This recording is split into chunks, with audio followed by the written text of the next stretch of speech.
2021년 7월 중순 충청남도 예산군의 화살리 마을은 남쪽 지방의 장마철 특유의 푹푹 찌는 듯한 무더위에 잠겨 있었다. 해는 떴다 구름에 가렸다를 반복했지만 공기는 언제나 끈적하고 후텁지근했으며 숨막히는 열기는 만물을 나른하고 게으르게 만드는 듯했다.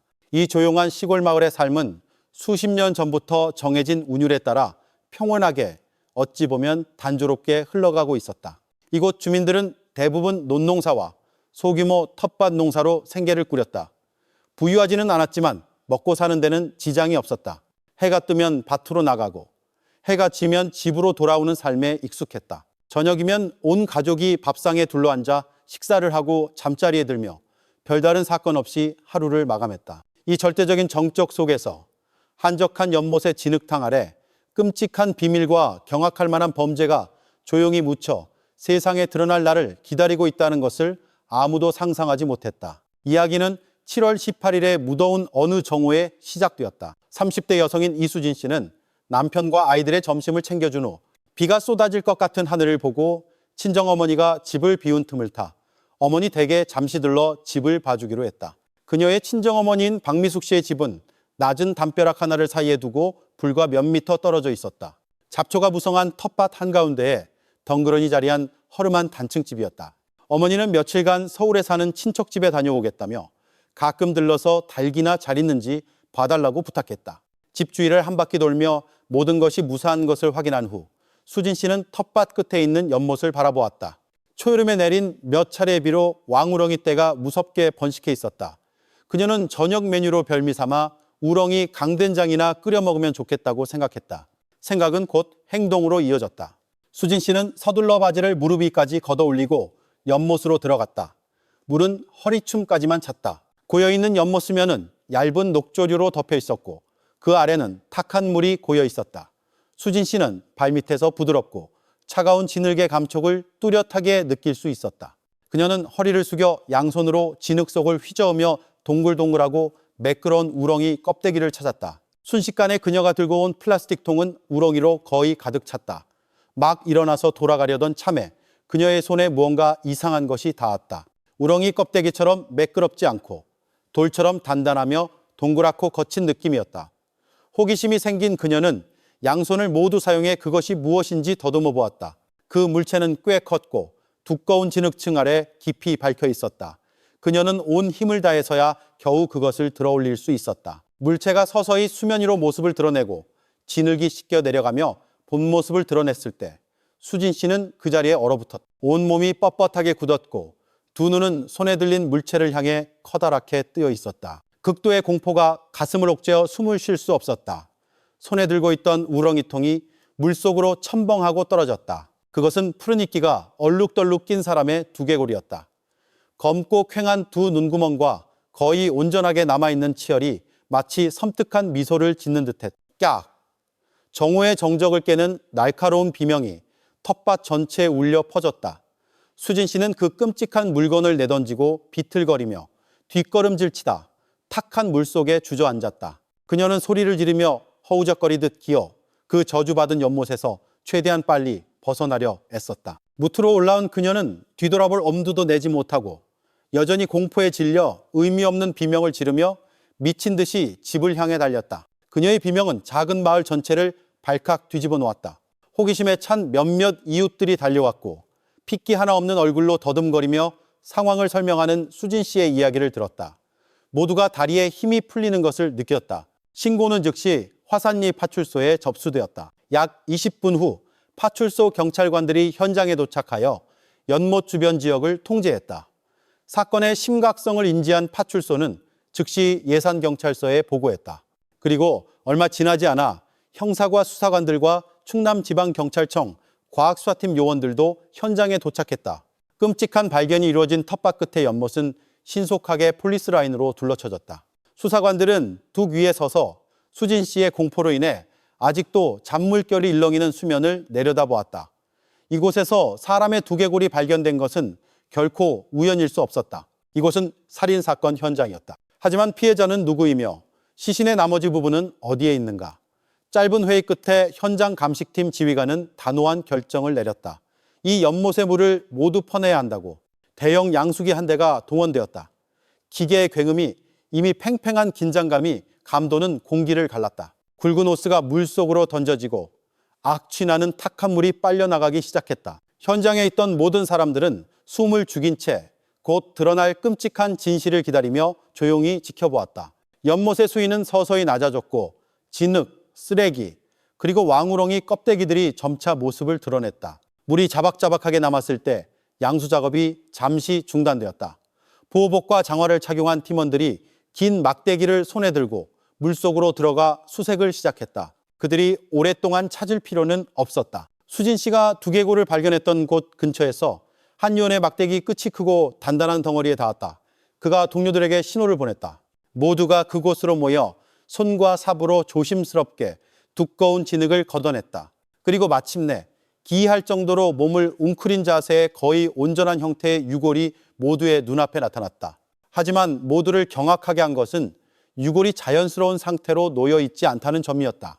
그것은 수십 킬로그램은 좋게 되어 보이는 커다란 청석의 굵은 밧줄로 가슴과 다리 부분이 단단히 묶여 있었다. 묶인 방식으로 보아 범인은 피해자가 떠오를 기회를 조금도 주지 않고 연못 바닥에 영원히 가라앉히려는 잔인한 의도를 가졌음을 알 수 있었다.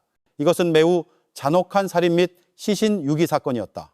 유골은 조심스럽게 무트로 옮겨졌다. 법의학 전문가들은 현장에서 즉시 감식 작업을 시작했다. 뼈의 구조와 부패 상태를 바탕으로 그들은 초기 소견을 내놓았다. 피해자는 50대에서 60대 사이의 남성이며 사망한 지 수개월 정도 된 것으로 추정되었다. 두개골 측두골 부위에 여러 개의 파열 흔적이 있는 것으로 보아 피해자는 머리에 매우 강한 외부 충격을 받은 것으로 보였다. 그런데 피해자가 누굽니까? 한 수사관이 친척들의 보살핌을 받으며 한쪽 구석에 넋을 놓고 앉아있던 수진 씨에게 물었다. 이 집과 텃밭은 누구의 소유입니까? 네. 저희 친정 부모님 댁입니다. 수진 씨가 떨리는 목소리로 대답했다. 아버님 성함이 어떻게 되시고 지금은 어디에 계십니까? 저희 아버지 성함은 김철민입니다. 아버지는 몇 달 전에 다른 여자랑 바람나서 집을 나가셨어요. 수진 씨의 대답에 수사관들은 순간 멈칫했다. 그들은 서로를 쳐다보았다. 차가운 의심이 그들의 마음속에 스며들기 시작했다. 집주인인 김철민 씨는 집을 나간 것으로 알려져 있었다. 하지만 이제 그의 나이대와 일치하는 남성의 유골이 그의 집 연못에서 그것도 커다란 돌에 묶인 채 발견되었다. 신속한 확인 작업이 이루어졌다. 집에 남아있던 김 씨의 낡은 옷가지들과 특히 아버지가 앞니에 포세린 크라운을 씌웠다는 수진 씨의 증언을 토대로 법의학 감식팀은 거의 확신에 가까운 결론을 내릴 수 있었다. 연못 아래에서 발견된 유골은 다름 아닌 이 집의 주인이자 60세인 김철민 씨 본인이었다. 이 사실은 수진 씨와 이웃들에게는 청천벽력과도 같았다. 김 씨는 집을 나간 것이 아니었다. 그는 살해당했고 그의 시신은 가족들이 생활하는 공간에서 불과 몇 걸음 떨어진 이 연못에 수개월 동안 잠겨 있었던 것이다. 늙은 남자가 젊은 여자에게 빠져 처자식을 버렸다는 이야기. 동네 사람들이 수군거리던 그 이야기는 결국 끔찍한 범죄를 덮기 위해 조작된 거짓 연극에 불과했다. 수사관들은 난해한 문제에 직면했다. 피해자는 자신의 집에서 살해당한 뒤 잔인하게 유기되었다. 그렇다면 범인은 누구인가? 누가 이토록 치밀한 범죄와 은폐 계획을 실행할 시간과 침착함을 가질 수 있었을까? 용의선상에는 즉시 피해자와 가장 가까운 사람들, 김 씨가 실종될 당시 이 집에 있었던 사람들이 올랐다. 그리고 가장 먼저 의심을 받은 사람은 다름 아닌 피해자의 아내 박미숙 씨였다. 그녀는 지금 어디에 있으며 남편의 죽음에 어떤 역할을 했을까? 평화롭기만 하던 허름한 단층집은 이제 누구도 예상치 못했던 끔찍한 가족 비극을 품은 채 음산한 분위기에 휩싸였다. 이 비극의 근원을 이해하기 위해서는 시간을 거슬러 올라가 약 5개월 전인 2021년 2월 말의 어느 날로 돌아가야 했다. 그때만 해도 김철민 씨 가족의 단층집은 적어도 이웃들 눈에는 단란한 가정이었다. 겉으로 보기에는 시골에서 흔히 볼 수 있는 딸 내외와 함께 사는 평범한 가정이었다. 김 씨와 박 씨 부부는 본체에 살았고 딸 이수진 씨와 사위 최민준 씨 부부는 마당을 공유하는 옆 별채에 살았다. 그들은 매일 한 밥상에서 함께 식사했고 서로를 아버지, 어머니, 아들, 딸이라 다정하게 불렀다. 그 평온한 모습 뒤에 죄악의 욕망과 불만이 들끓는 화산이 숨어 있으리라고는 아무도 상상하지 못했다. 당시 김철민 씨는 60세에 접어들어 시간의 무게를 절감하기 시작했다. 평생을 논밭에서 일하며 보낸 세월은 그의 건강을 갉아먹었고 허리 통증, 무릎 시림, 고혈압 등 노인성 질환을 남겼다. 그는 평생 아내와 자식, 그리고 논밭밖에 모르고 살아온 순박하고 착한 남자였다. 아내 박미숙 씨에 대한 그의 사랑은 예전과 변함이 없었다. 그는 여전히 일터에서 돌아오면 아내부터 찾았고 아내가 좋아하는 빵이나 간식을 사다 주는 습관을 잊지 않았다. 하지만 그는 자신이 그토록 사랑하는 아내가 날이 갈수록 자신에게서 멀어지고 있다는 사실을 전혀 모르거나 애써 외면하고 있었다. 그의 아내 박미숙 씨는 당시 48세로 인생의 내리막길에 접어든 남편에 비해 여전히 젊고 매력적이었다. 힘든 일을 많이 하지 않아도 되는 넉넉한 생활 덕분에 그녀는 날씬한 몸매와 탄력 있는 피부를 유지하고 있었다. 특히 흔히 제2의 사춘기라 불리는 이 나이에 그녀 안에 육체적 욕망이 강하게 들끓었다. 하지만 늙고 병든 남편은 그녀의 요구를 만족시켜줄 수 없었다. 피곤해 지쳐 잠만 자는 남편 곁에 누워 긴 밤을 보내며 박 씨는 종종 잠 못 이루고 공허함과 형언할 수 없는 답답함을 느꼈다. 낮에는 그 불만이 이유 없는 잔소리와 짜증으로 표출되었다. 그녀는 남편의 느린 걸음걸이와 식사 중 음식을 흘리는 것을 탓했다. 밤마다 들려오는 남편의 밭은 기침 소리에도 신경질을 냈다. 하지만 밤이 되어 자신의 욕망과 홀로 마주할 때면 그 불만은 불타는 갈증으로 변했다. 그녀는 자신을 더 가꾸기 시작했고 야한 잠옷을 사들이고 몰래 휴대폰으로 낯뜨거운 로맨스 영화를 보았다. 그녀는 자신이 가장 화려하게 피어난 꽃이지만 낡고 금이 간 화병 속에 버려진 것 같다고 느꼈다.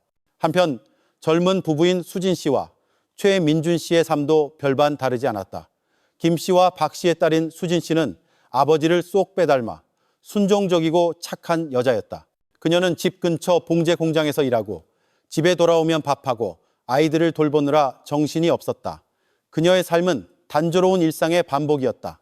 그녀의 남편 최민주는 32세의 남자로 훤칠하고 잘생긴 외모를 가졌지만 게으르고 안주하려는 성격이었다.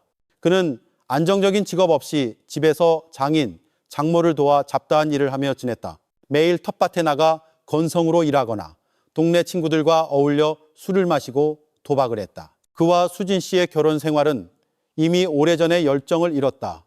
그들은 사랑의 말이나 다정한 몸짓 없이 책임감과 두 아이 때문에 함께 살고 있었다. 저녁 식사 후 그는 놀러 간다는 핑계를 대거나 휴대폰만 붙들고 있었고 수진 씨는 피곤해 지쳐 잠들기 일쑤였다. 그들의 삶은 한 지붕 아래 평행선을 달리는 두 직선과 같았고 감정적으로 교차하는 일은 거의 없었다. 바로 이처럼 각자가 자신만의 불만을 품고 있는 답답하고 숨막히는 가정 분위기 속에서 죄악의 씨앗이 싹틀 기회를 얻었다. 게으른 성격에 시간이 많았던 최민주는 주변 모든 것을 관찰할 여유가 있었다. 그는 장인 장모의 불행한 결혼 생활을 눈치챘다. 그리고 자신을 바라보는 장모의 이상한 눈빛을 여러 번 마주쳤다. 처음에는 대수롭지 않게 여겼지만 그 눈빛은 날이 갈수록 대담해졌고 그녀의 말도 점차 의미심장해졌다. 박 씨는 사위와 단둘이 있을 구실을 자주 만들었다. 전등을 갈아달라고 하거나 무거운 물통을 들어달라고 부탁했다. 그럴 때마다 그녀는 고의로 신체 접촉을 유도했다. 무심코 그의 손을 스치거나 옷깃을 슬쩍 내려 어깨를 드러내기도 했다. 민주는 바보가 아니었다. 그는 그 신호들을 이해했고 혐오감을 느끼거나 피하는 대신 병적인 호기심이 마음속에서 싹 텄다. 단조로운 결혼 생활과 새로운 것에 대한 호기심이 그를 비뚤어진 생각으로 이끌었다. 그는 장모를 더 유심히 보기 시작했다. 사위의 눈이 아닌 욕망에 가득 찬 남자의 눈으로 그녀가 여전히 매력적이고 끌린다고 생각했다. 미치광이 같은 죄악의 생각이 그의 머릿속에서 싹트기 시작했다. 이미 위태롭던 도덕의 끈은 어느 무더운 정오에 마침내 끊어졌다. 그날 김 씨는 먼 친척의 제사에 갔고 수진 씨는 공장에서 야근을 해야 해서 밤늦게야 돌아올 예정이었다. 집에는 박 씨와 사위 민준 단둘만 남았다. 점심을 먹고 나서 박 씨는 피곤하다며 먼저 안방으로 들어가 쉬었다. 민주는 거실에서 TV를 보다가 지루함을 느꼈다. 술 마실 친구를 찾아 나가려던 그는 장인, 장모의 방을 지나가다 이상한 소리를 들었다. 방문은 살짝 열려 있었다. 호기심에 그는 살금살금 다가가 문틈으로 안을 엿보았다. 그의 눈에 들어온 광경에 그는 숨을 멈췄다. 침대 위에는 얇은 실크 잠옷 차림에 박 씨가 누워 있었다. 그녀는 자고 있는 것이 아니라 스스로를 위로하고 있었다. 얼굴은 붉게 상기되었고 숨소리는 거칠었으며 입에서는 쾌락에 찬 신음이 새어나왔다. 문득 무언가를 예감한 듯 박 씨는 눈을 떴고 그녀의 시선은 문틈으로 자신을 훔쳐보고 있는 사위의 눈과 마주쳤다. 평범한 상황이라면 여자는 수치심과 분노로 소리를 질렀을 것이다. 하지만 박 씨는 그러지 않았다. 그녀는 잠시 멈칫하더니 서둘러 이불로 몸을 가리는 대신 그의 눈을 똑바로 쳐다보았다. 조금의 망설임도 없는 오히려 도발적이고 유혹적인 눈빛이었다. 그 눈빛은 도전과도 같았고 그의 마음속에서 이미 들끓고 있던 병적인 욕망에 기름을 붓는 격이었다. 젊은 민주는 마른 침을 삼켰다. 그는 물러서지 않고 문을 밀고 안으로 들어갔다. 방 안의 공기는 후끈 달아오르며 무겁게 가라앉았다. 그는 어머니뻘되는 여인의 몸을 뚫어지게 쳐다보다가 훗날 돌이킬 수 없는 비극의 서막이 된 한마디를 내뱉었다. 그의 목소리는 욕망으로 쉬어 있었다. 아버님이 못하시면 그냥 저한테 맡기시죠. 소름 끼치는 정적이 방을 감쌌다. 박 씨는 소리치거나 욕하지 않았다. 그녀는 그저 입꼬리를 살짝 올리며 웃었다. 경멸과 도전을 동시에 담은 듯한 미소였다. 그녀는 천천히 몸을 일으켰고 얇은 실크 가운이 흘러내려 맨어깨가 드러났다. 그녀는 그를 똑바로 쳐다보며 그 못지않게 쉰 목소리로 말했다. 그럼 네가 감당할 수 있겠어? 도전은 던져졌고 사위는 주저없이 응했다. 도덕과 윤리의 마지막 경계선이 바로 그 순간 완전히 무너졌다. 보금자리여야 할 집은 이제 끔찍한 근친상간극의 무대가 되었다. 죄악으로 가득 차 폭발할 날만 기다리는 압력솥이 되어버렸다. 침실 문이 닫히고 바깥 세상은 차단되었다. 방 안에는 죄악의 욕망을 품은 두 사람만이 서로를 마주하고 있었다. 더 이상의 말은 필요 없었다. 박 씨의 도전은 최민준의 머릿속에 남은 마지막 이성의 끈을 불태워버린 불쏘시개와 같았다. 그는 불나방처럼 그녀에게 달려들었고 제2의 사춘기를 맞은 그 여자 역시 미친 듯이 그를 받아들였다. 그들은 그동안 억눌려왔던 모든 답답함과 결핍을 보상이라도 받으려는 듯 개걸스럽게 서로를 탐했다. 그들의 첫 정사는 부드러움이나 낭만과는 거리가 멀었다. 그것은 오직 본능과 욕망으로 가득 찬 소유욕의 분출이었고 두 사람 모두가 공범인 범죄 행위였다. 그 대담한 첫 경험 이후 김철민 씨의 집 지붕 아래에서 병적이고 그릇된 관계가 공식적으로 시작되었다. 보금자리였던 집은 이제 끔찍한 근친상간극의 무대가 되었다. 낮에는 여전히 장모와 사위로서 다른 사람들 앞에서는 적당한 거리를 유지했다. 박 씨는 여전히 남편을 돌보는 아내였고 민주는 여전히 자신의 작은 가정에서 남편이자 아버지였다. 하지만 밤이 되어 김씨와 수진 씨가 깊은 잠에 빠지면 죄와 욕망의 또 다른 세계가 열렸다. 그들은 곧 은밀한 미래의 규칙을 만들었다. 밤 11시나 12시쯤 모두가 잠든 것을 확인하면 민준이 장모에게 빈 문자 메시지를 보냈다. 그것이 암호였다. 메시지를 받은 박 씨는 침대에서 살며시 빠져나와 소리 없이 뒷문을 살짝 열어두었다. 민주는 자신의 별채에서 어두운 마당을 가로질러 유령처럼 조용히 잠입해 장모의 방으로 들어갔다. 그리고 그곳 늙은 남편이 매일 밤 잠드는 바로 그 침대 위에서 그들은 다시 서로에게 빠져들어 육체의 욕망을 채웠다. 이 죄악의 관계는 두 사람을 완전히 바꾸어 놓았다.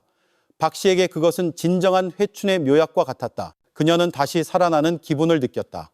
오랫동안 억눌렸던 욕망이 해소되자 그녀는 이상할 정도로 생기 넘치고 활기차졌다. 그녀는 자신을 더 가꾸기 시작했고 새 옷을 사고 화장을 더 진하게 했다. 그녀의 입가에는 미소가 더 자주 번졌지만 그것은 아내로서의 행복한 미소가 아니라 만족한 여자의 흡족한 미소였다. 이 미래는 그녀에게 권력감을 안겨주었다.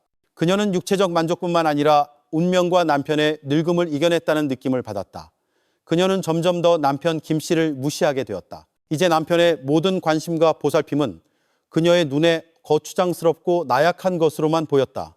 사위에 대한 그녀의 감정 역시 진정한 사랑은 아니었다. 그녀의 눈에 민주는 자신의 갈증을 해소해 줄 수 있는 젊고 건강한 도구일 뿐이었다.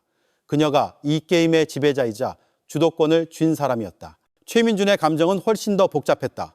처음에는 극도의 흥분을 느꼈다. 어머니 뻘인, 그것도 장모를 정복했다는 사실은 그에게 병적인 남성적 자부심과 만족감을 주었다. 그는 마치 결핍에 시달리는 여자에게 은밀히 은혜를 베푸는 상급자라도 된 기분이었다. 언제든 발각될 수 있다는 극적인 긴장감과 위험이 동반된 밤의 미래는 그를 더욱 흥분시켰다. 하지만 그 흥분은 오래가지 못했다. 점차 그것은 끊임없는 불안감으로 대체되었다. 그는 언제나 발각될까봐 노심초사하며 살기 시작했다. 장인 김 씨를 마주할 때마다 그는 감히 그의 눈을 똑바로 쳐다보지 못했다. 그의 입에서 나오는 아버지라는 말은 이제 어색하고 가식적으로 들렸다. 그는 아내의 눈빛과 아이들의 무심한 질문이 두려웠다. 그는 불면증에 시달렸고 몸은 야위어 갔다.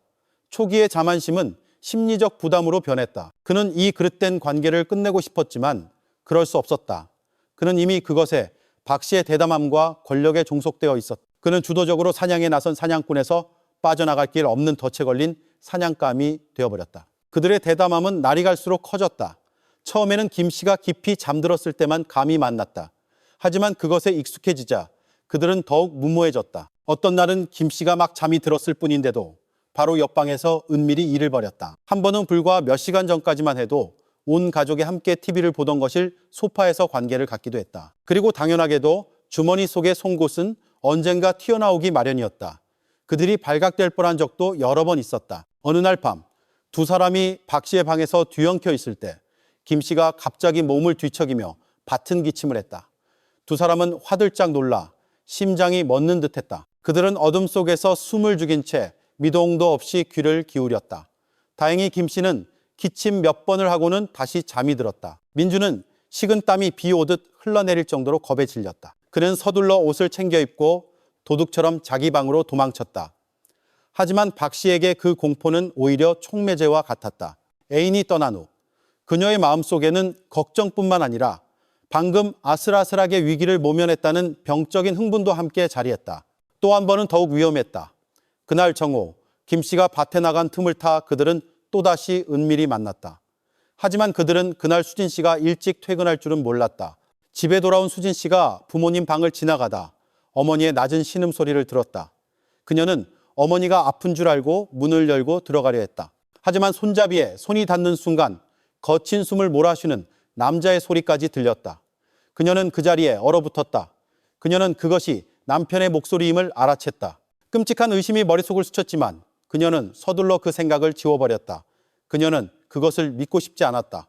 자신이 잘못 들었을 것이라고, 아마 어머니가 휴대폰으로 영화를 보고 계실 것이라고 스스로를 위로했다. 그녀는 마음이 복잡한 채로 조용히 자기 방으로 돌아갔지만 진실을 마주할 용기는 내지 못했다. 이런 아슬아슬한 위기들은 두 죄인을 멈추게 하지 못했다. 오히려 그들의 관계를 더욱 깊은 수렁으로 밀어넣었다. 민준에게는 위기를 모면할 때마다 공포가 더해졌지만 동시에 박 씨의 보호와 안심에 더욱 의존하게 되었다. 박 씨에게는 위험이 이 게임을 더욱 흥미롭게 만드는 양념처럼 느껴졌다. 그들의 관계는 거의 5개월 동안 지속되었다. 은밀한 미래는 습관이 되었다. 하지만 박 씨는 점차 만족하지 못하게 되었다. 그녀는 더 이상 어둠 속에서의 만남만을 원하지 않았다. 그녀는 그 이상을 원했다. 젊은 애인과 공개적으로 함께 있고 싶었다. 그리고 그 길을 막는 유일한 장애물은 바로 그녀의 늙은 남편 김철민 씨였다. 6개월 말 어느 날 밤 뜨거운 정사를 나눈 후 민준이 옷을 입고 자기 방으로 돌아가려 할 때 박 씨가 갑자기 뒤에서 그를 껴안으며 그의 귓가에 속삭였다. 그 목소리는 애교와 원망이 섞여 있었다. 차라리 날 데리고 여기서 떠나. 아무도 모르는 곳으로 가서 같이 살자. 민주는 그 말에 깜짝 놀랐다. 어딜 가? 가면 우리 애들은 어떡하고? 당신 남편이랑 내 아내는?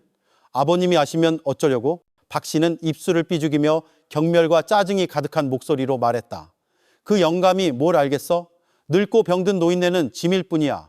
차라리 그 영감만 없으면 얼마나 좋을까. 그 말은 무심코 가볍게 던져졌지만 민준을 소름 끼치게 만들었다. 그는 등골이 오싹해지는 것을 느꼈다. 그는 애인의 눈을 바라보았다. 어둠 속에서 그녀의 얼굴은 잘 보이지 않았지만 그 눈빛에서 느껴지는 차가움과 무서운 잔인함은 느낄 수 있었다. 이전에는 감히 상상조차 해보지 못했던 끔찍한 생각, 근친상간보다 훨씬 더 끔찍한 범죄의 씨앗이 두 사람의 마음속에 심어지기 시작했음을 그는 알았다. 어둠 속에서 던져진 박 씨의 말은 이미 죄악으로 가득 찬 최민준의 영혼이라는 밭에 곧장 심어진 악의 씨앗과 같았다. 그 후 며칠 동안 그는 불안과 공포 속에서 살았다. 그는 장모를 피하려 애썼고 머릿속에서 그 섬뜩한 말을 지우려고 노력했다. 그는 그것이 그저 농담이었을 뿐이라고, 애인의 흥분 속에서 나온 푸념일 뿐이라고 스스로에게 되뇌었다. 하지만 마음속 깊은 곳에서는 그것이 농담이 아니라 제안이라는 것을 알고 있었다. 지옥으로 직행하는 문을 여는 끔찍한 제안. 하지만 공포는 욕망의 유혹을 이기지 못했다. 불과 며칠 후 그는 다시 박 씨의 유혹적인 신호를 거부하지 못했다. 그리고 마침내 운명의 밤, 2021년 6월 27일 밤이 찾아왔다. 그날 밤은 바람 한 점 없이 후텁지근했고 끈적한 공기는 숨을 막히게 했다. 저녁 식사 후 가족은 평소처럼 생활했다. 김 씨는 뉴스를 보고 평소처럼 일찍 잠자리에 들었다. 수진 씨는 아이를 재우고 지쳐 잠이 들었다. 이제 남은 것은 두 죄인뿐이었다. 각자 다른 집에 있었지만 마음은 서로를 향하고 있었다. 밤 12시경 박 씨의 휴대폰이 울렸다. 빈 문자 메시지. 암호가 보내진 것이다. 박 씨는 침대에서 살며시 빠져나와 안방을 나섰다. 그녀는 방문을 닫지 않았다. 한번 잠들면 죽은 듯이 자는 늙은 남편을 잘 알았기 때문이다. 오늘 밤 그녀는 좁고 답답한 침실에서의 미래를 원하지 않았다. 더 대담한 것을 원했다. 그녀는 얇은 잠옷 차림으로 거실 소파에 앉아 애인을 기다렸다. 몇 분 후 최민준도 유령처럼 조용히 잠입했다. 그는 방 안에서 새어나오는 희미한 스탠드 불빛 아래 앉아있는 박 씨를 보았다. 그녀는 더욱 도발적으로 보였다. 욕망은 다시 한번 공포를 이겨냈다. 그는 그녀에게 달려들었고 그들은 다시 뒤엉켰다. 그들은 모든 것을 잊었다. 죄를 잊고 윤리를 잊고 불과 몇 걸음 떨어진 곳에서 잠들어 있는 남편과 아버지를 잊었다. 그들은 오직 욕망과 배신만이 존재하는 자신들만의 세계에 빠져들었다. 하지만 그날 밤 운명은 그들을 가만두지 않았다. 침실에서 김 씨가 갑자기 몸을 뒤척이며 잠에서 깼다. 지병인 허리 통증이 다시 그를 괴롭혔다. 갈증을 느낀 그는 통증을 가라앉히기 위해 따뜻한 물 한 잔을 마시러 부엌으로 가려 했다. 그는 소리 없이 천천히 걸었고 맨발은 시원한 타일 바닥에 익숙했다. 침실 문을 막 나섰을 때 그는 갑자기 그 자리에 얼어붙었다. 그의 눈앞에 최악의 악몽 속에서도 상상할 수 없었던 광경이 선명하게 펼쳐졌다. 희미한 스탠드 불빛 아래 그가 그토록 사랑했던 아내와 아들처럼 여겼던 사위가 바로 그 집 소파 위에서 뒤엉켜 있었다. 시간은 멈춘 듯했고 김 씨의 온 세상이 그 순간 무너져 내렸다. 그의 손에 들려있던 물컵이 바닥으로 떨어져 산산조각 났다. 날카로운 파열음이 밤의 정적을 갈랐고 두 죄인을 현실로 끌어냈다. 민준과 박 씨는 화들짝 놀라 황급히 서로에게서 떨어졌다. 돌처럼 굳어서 있는 김 씨를 보자 민준의 얼굴은 핏기 하나 없이 새하얘졌다. 그는 당황하여 말을 더듬었다. 아, 아버님! 하지만 박 씨는 달랐다. 처음에 당혹감도 잠시, 그녀의 얼굴은 금세 차갑고 단단해졌다. 그녀는 두려워하거나 뉘우치는 기색이 전혀 없었다. 그녀는 그저 조용히 옷매무새를 가다듬고 똑바로 앉아 도전적인 눈빛으로 남편을 쳐다보았다. 김 씨는 더 이상 아무것도 들리지 않았다. 귀는 멍멍했고 심장은 누군가 꽉 쥐는 듯했다. 배신감의 고통은 육체의 고통보다 수만 배는 더 끔찍했다. 그는 평생을 함께한 아내를 보았다가 다시 사위를 보았다. 그의 온화했던 눈은 이제 핏발이 서서 극도의 분노로 붉게 물들었다. 이 짐승만도 못한 것들아. 그의 목소리는 떨렸고 갈라졌다. 그는 비틀거리며 그들을 향해 다가갔고 늙은 몸은 분노로 부들부들 떨렸다. 분노는 그에게 예상치 못한 힘을 주었다. 그는 아내에게 달려들지 않았다. 배신당한 남자의 모든 증오는 사위에게 쏠렸다. 이 천하의 몹쓸 놈, 내가 널 아들처럼 여겼는데, 내가 널 먹여주고 재워줬는데 어떻게 이런 짐승 같은 짓을 할 수 있단 말이냐. 김 씨는 손을 들어 민준의 뺨을 때리려 했다. 하지만 젊고 힘센 민준은 반사적으로 손을 들어 막았고 일방적인 대결은 몸싸움으로 번졌다. 분노에 찬 김 씨는 민준의 멱살을 잡고 온 힘을 다해 그를 벽으로 밀쳤다. 갑작스러운 공격에 두려움을 느낀 민준도 저항하기 시작했다. 아버님, 제발요, 제 말씀 좀 들어보세요. 그는 필사적으로 해명하려 했다. 닥쳐! 넌 더 이상 내 자식이 아니야. 김 씨는 울분에 찬 눈물을 흘리며 소리쳤다. 한 늙은 남자와 한 젊은 남자가 좁은 거실에서 서로 뒤엉켜 싸웠다. 집안의 가구들이 요란한 소리를 내며 쓰러졌다. 김 씨의 욕설, 민준의 애원, 그리고 박 씨의 날카로운 비명이 뒤섞여 어두운 밤 속에서 광란의 소음을 만들어냈다. 박 씨는 처음에는 말리려 했지만 이내 그저 서서 자신 때문에 싸우는 두 남자를 지켜보기만 했다. 그녀의 눈에는 당혹감과 함께 기이한 흥분이 서려 있었다. 몸싸움은 극에 달했다. 뒤엉켜 싸우던 중 김 씨는 탁자 위에 있던 도자기 화병을 손에 잡았다.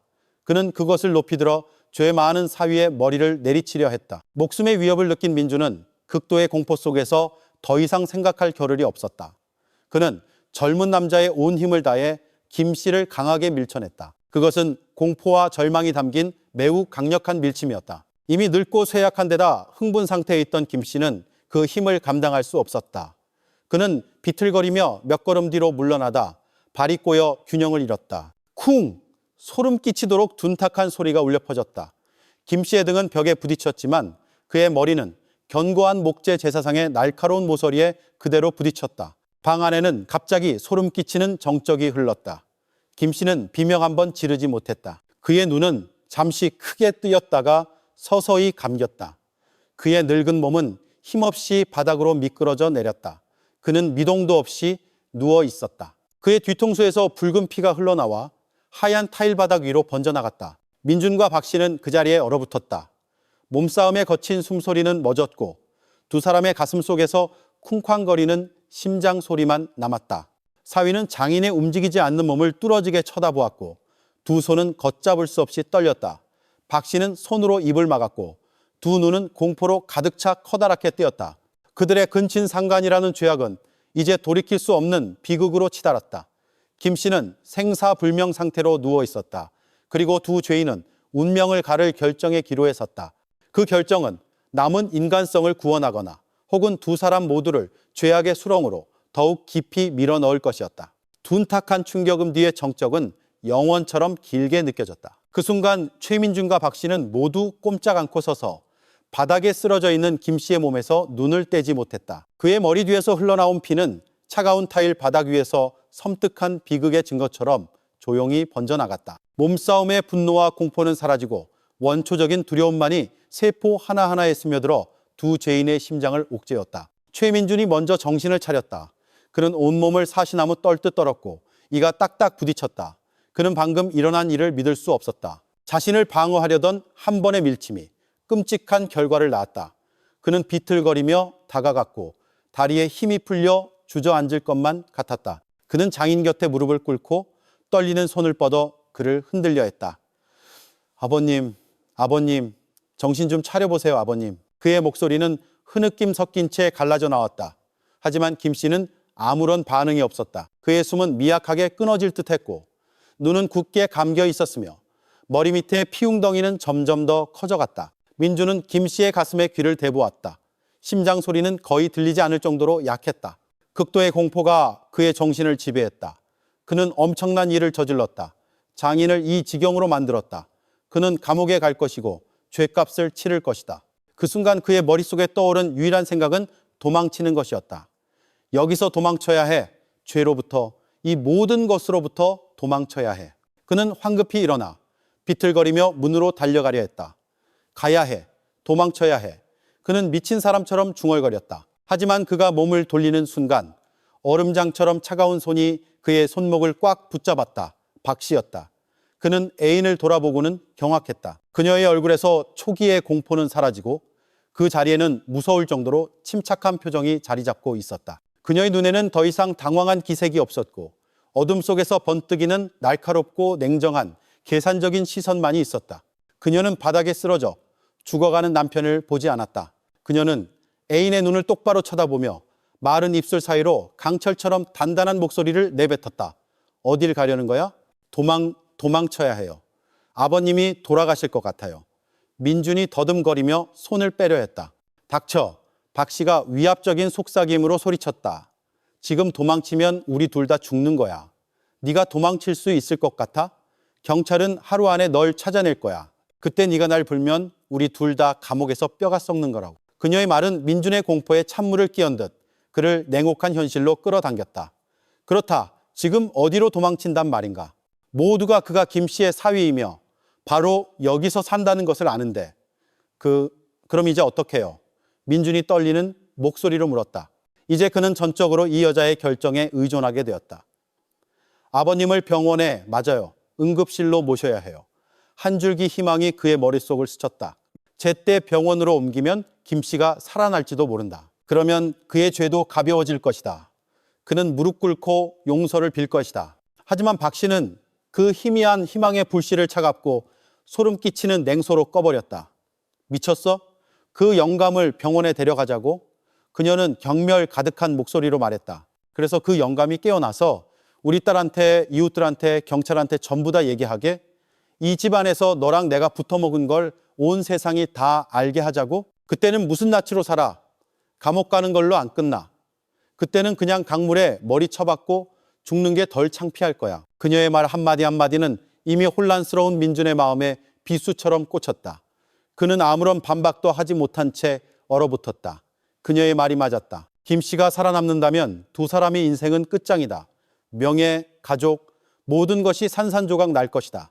그들은 가문의 수치가 될 것이다. 애인이 흔들리는 것을 본 박 씨는 그의 귓가에 바싹 다가가 마치 악마처럼 속삭이며 그의 머릿속에 이전에는 감히 상상조차 할 수 없었던 생각을 심었다. 이제 길은 하나뿐이야. 그녀는 침묵과 어둠이 자신의 말에 무게를 더하도록 잠시 멈췄다. 이 영감 살려둬선 안 돼. 그 영감이 살면 우리 둘 다 빠져나갈 길이 없어. 죽여야 해. 죽여버리면 이 비밀은 영원히 묻히는 거야. 그 말을 들은 최민주는 온몸을 심하게 떨었다. 그는 눈앞의 여자를 마치 괴물을 보듯 쳐다보았다. 사람을 죽이다니, 장인을 죽이다니. 그는 자신이 그런 끔찍한 일을 할 수 있다고는 한 번도 생각해 본 적이 없었다. 안 돼요. 그건 살인이에요. 미쳤어요? 그가 더듬거리며 한 걸음 물러섰다. 내가 미친 게 아니라 네가 멍청한 거야. 박 씨가 쏘아붙이며 그의 멱살을 잡고 끌어당겼다. 다른 선택이 있을 것 같아? 일이 이 지경까지 왔는데 그 영감을 밀어서 넘어진 건 바로 너야. 죄는 네가 지었다고. 나는 그냥 네가 해결할 방법을 찾아주는 것뿐이야.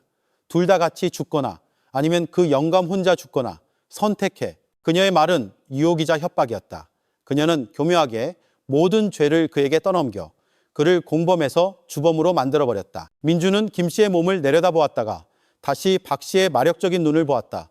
그의 마음은 혼란 그 자체였다. 한쪽에는 살인죄와 법의 처벌에 대한 공포가, 다른 한쪽에는 치욕과 모든 것을 잃을지도 모른다는 공포가 있었다. 그 결정적인 순간 이기적인 생존 본능이 승리했다. 근친상간의 죄가 드러날 것에 대한 두려움, 세상의 손가락질을 받을 것에 대한 두려움이 살인죄에 대한 두려움보다 더 컸던 것이다. 애인이 더 이상 격렬하게 저항하지 않는 것을 보고 박 씨는 자신이 성공했음을 알았다.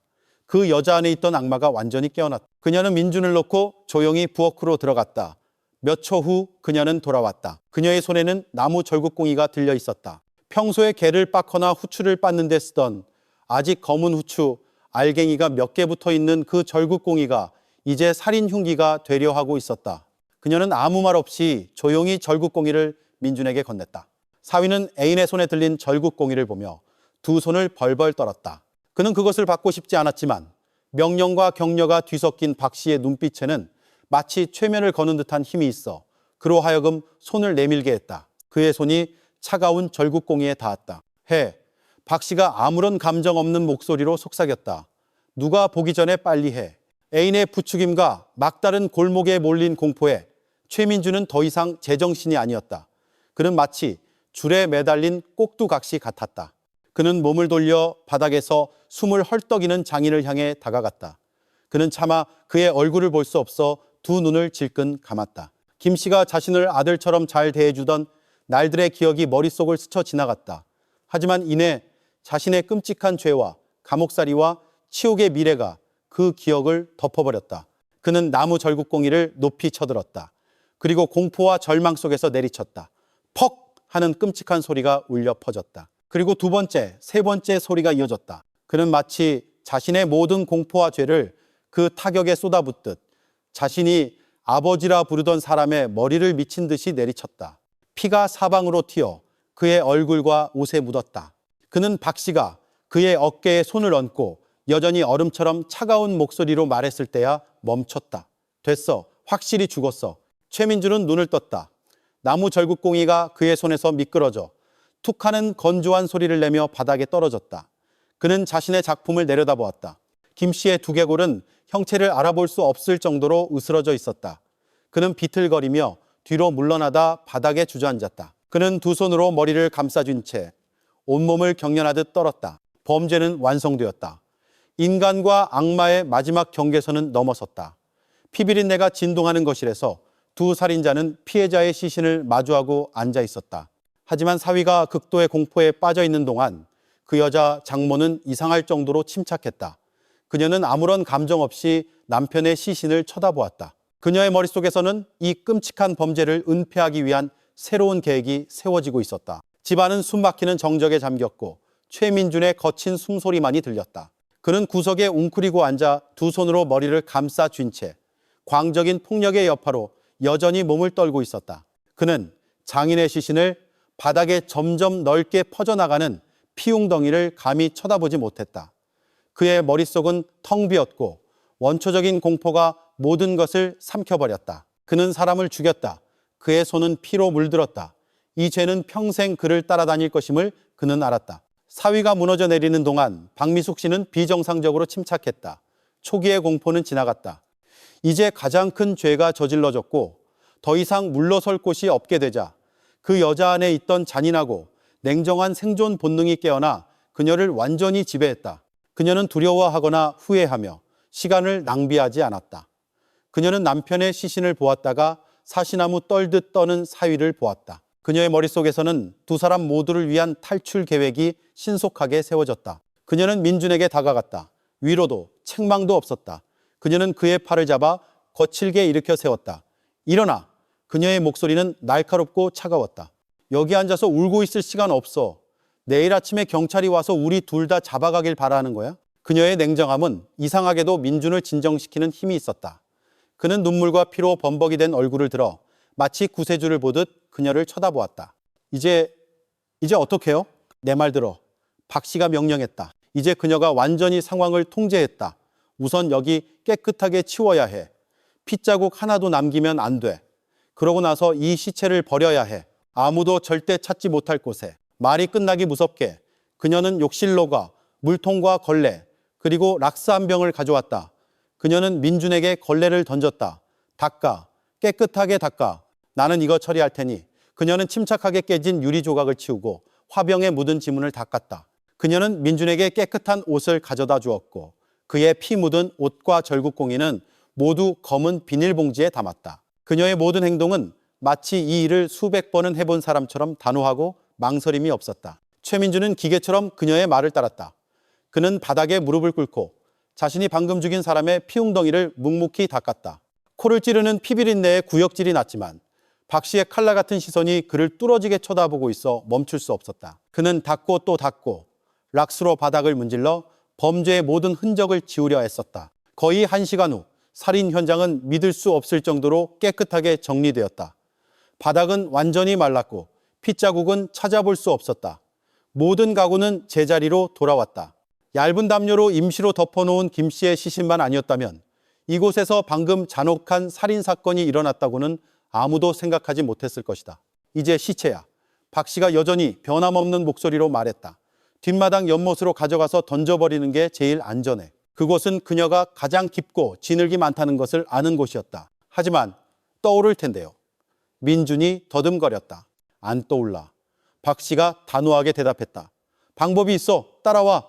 그녀는 민준을 뒷마당으로 데려갔다. 그곳은 김 씨가 평소에 잡다한 건축 자재를 두던 곳이었다. 그녀는 화분을 받치는 데 쓰던 크고 무거운 청석을 가리켰다. 이 돌 안으로 옮기고 튼튼한 밧줄 하나 찾아와. 희미한 달빛 아래 두 살인자는 청소보다 더 끔찍한 작업을 시작했다. 그들은 낑낑거리며 무거운 돌을 집 안으로 굴렸다. 그리고 시신을 묻기 시작했다. 박 씨가 지시했다. 그녀는 민준에게 시신을 뒤집게 하고 두 사람은 온 힘을 다해 김 씨의 가슴과 다리에 밧줄을 여러 번 감은 뒤 돌에 단단히 묶었다. 모든 작업은 소름 끼치는 침묵 속에서 이루어졌고 오직 거친 숨소리와 밧줄이 살을 파고드는 듯한 끽끽 소리만 들렸다. 모든 것이 끝나자 그들은 피해자를 영원한 안식처로 옮기는 마지막 끔찍한 여정을 시작했다. 너무 무거워서 시신을 들 수 없었던 그들은 나무 판자 위에 시신을 올려놓고 한 사람은 끌고 한 사람은 밀며 뒷마당을 지나 텃밭으로 나아갔다. 밤의 고요 속에서 널빤지가 흙바닥에 끌리는 소리는 마치 슬픈 통곡 소리처럼 들렸다. 연못가에 도착해서도 그들은 오래 머물지 않았다. 남은 힘을 모두 짜내 그들은 함께 시신을 힘껏 밀었다.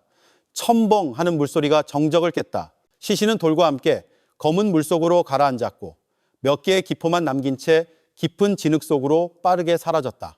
수면은 잠시 일렁이다가 이내 이전처럼 죽음과 같은 평온을 되찾았다. 그들의 끔찍한 비밀은 이제 연못바닥에 묻혔다.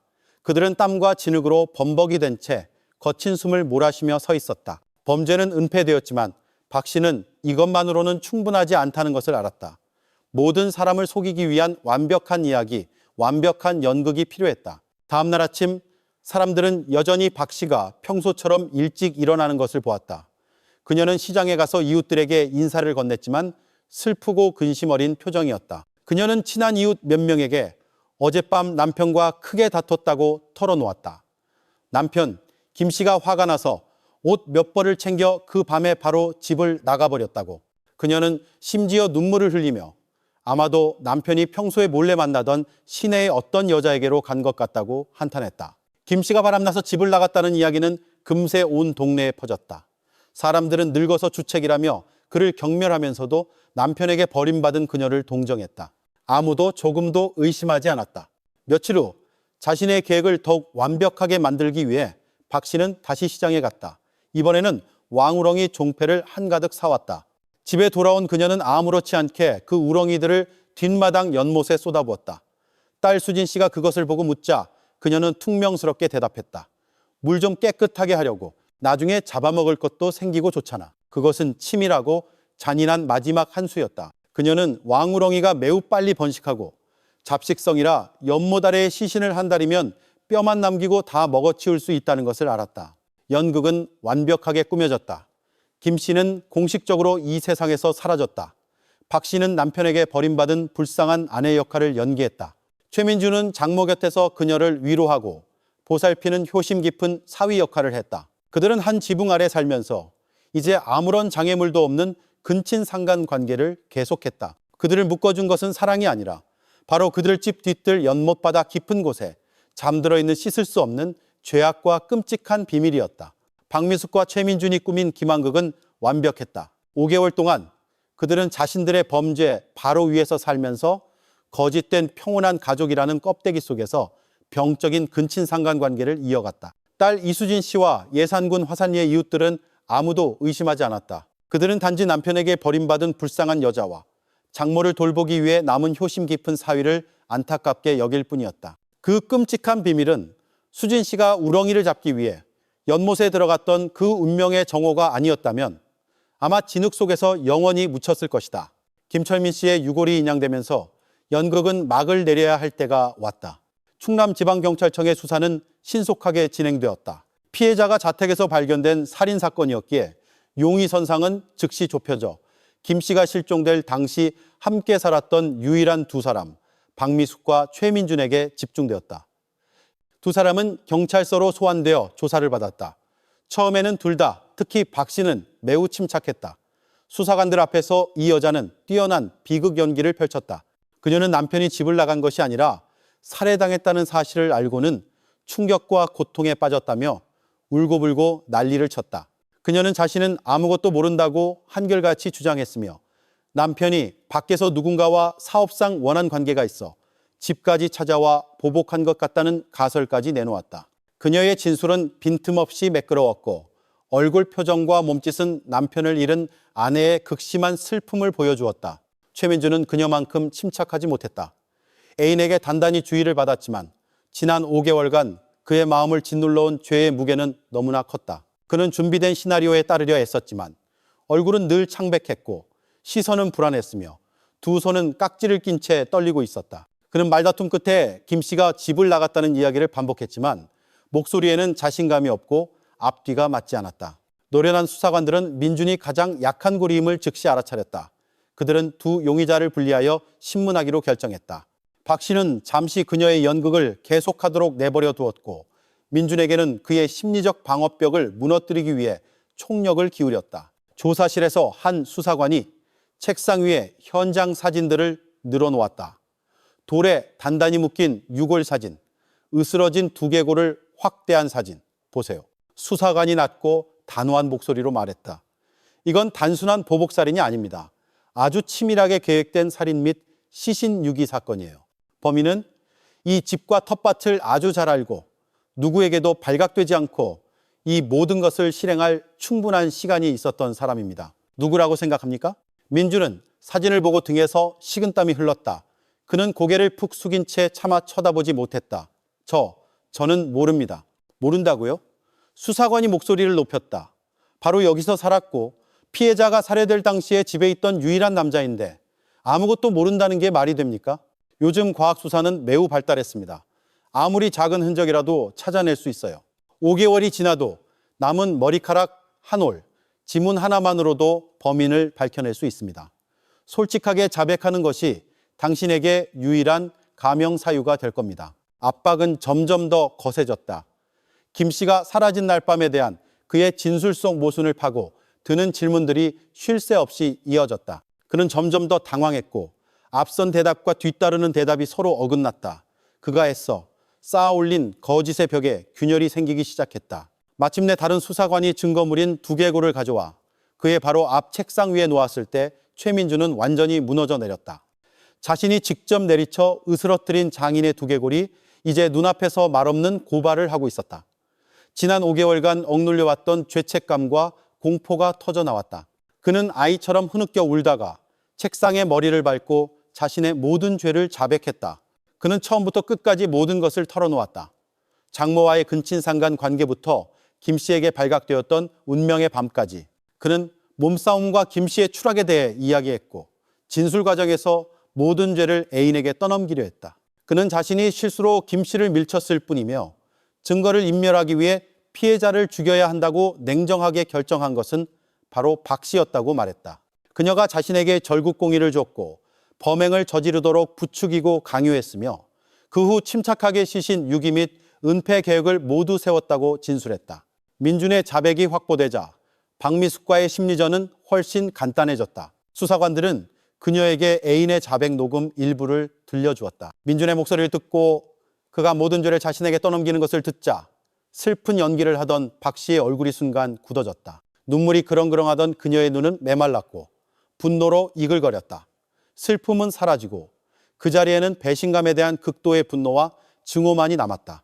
이 비겁한 놈, 그녀가 이를 갈며 욕설을 퍼부었다. 감히 그런 말을 해? 내 남편을 죽인 건 바로 저놈이야. 마지막 가면이 벗겨지자 박미숙은 더 이상 숨길 것이 없었다. 분노에 휩싸인 그녀는 모든 것을 털어놓았지만 자신과 자유롭게 연애하기 위해 살인을 주도한 것은 민준이었다는 다른 버전의 이야기였다. 함께 범죄를 저지른 두 악마는 이제 서로를 물어뜯고 죄를 떠넘기며 형량을 줄여보려 애썼다. 몇 달 후 1심 재판이 열렸다.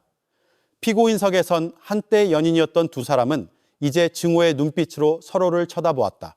그들은 끊임없이 서로를 탓하고 죄를 부인하며 자신들의 끔찍한 근친상간 관계와 잔혹한 행위를 모두 법정 앞에 드러내 방청석의 모든 사람을 소름 끼치게 했다. 하지만 죄는 부인할 수 없었다. 두 사람의 진술과 법의학 감정, 현장 감식 결과를 토대로 재판부는 최종 판결을 내릴 충분한 근거를 갖추었다. 재판부는 피고인들의 행위가 윤리에 어긋나는 부적절한 관계에서 비롯되어 아버지이자 남편의 생명을 앗아간 특히 중대한 범죄라고 판단했다. 그 행위는 사회에 극심한 분노를 일으켰으며 엄중한 판결이 필요하다고 밝혔다. 재판부는 직접적이고 잔혹하게 살인을 저지른 피고인 최민준에게 법정 최고형인 사형을 선고했다. 범행을 주도하고 부추겼으며 말리기는커녕 범죄에 가담하여 극도의 도덕적 타락을 보인 피고인 박미숙에게는 무기징역을 선고했다. 판결은 내려졌지만 비극은 아직 끝나지 않았다. 그것은 한 가정을 완전히 파괴했다. 아버지이자 남편은 억울하게 죽었고 아내와 사위는 남은 평생을 감옥에서 그리고 사형 집행을 기다리며 죗값을 치르게 되었다. 오직 가장 불쌍한 한 사람, 이수진 씨만 남았다. 그녀는 하루아침에 아버지와 어머니 그리고 남편을 모두 잃었다. 그녀는 가장 사랑하는 가족들이 저지른 범죄의 가장 큰 희생자가 되었다. 그녀는 이제 홀로 고통과 치욕 그리고 두 어린 자녀를 키워야 하는 무거운 짐을 마주해야 했다. 아무 죄 없는 아이들은 이제 씻을 수 없는 가족 비극의 그림자 속에서 자라나야 했다.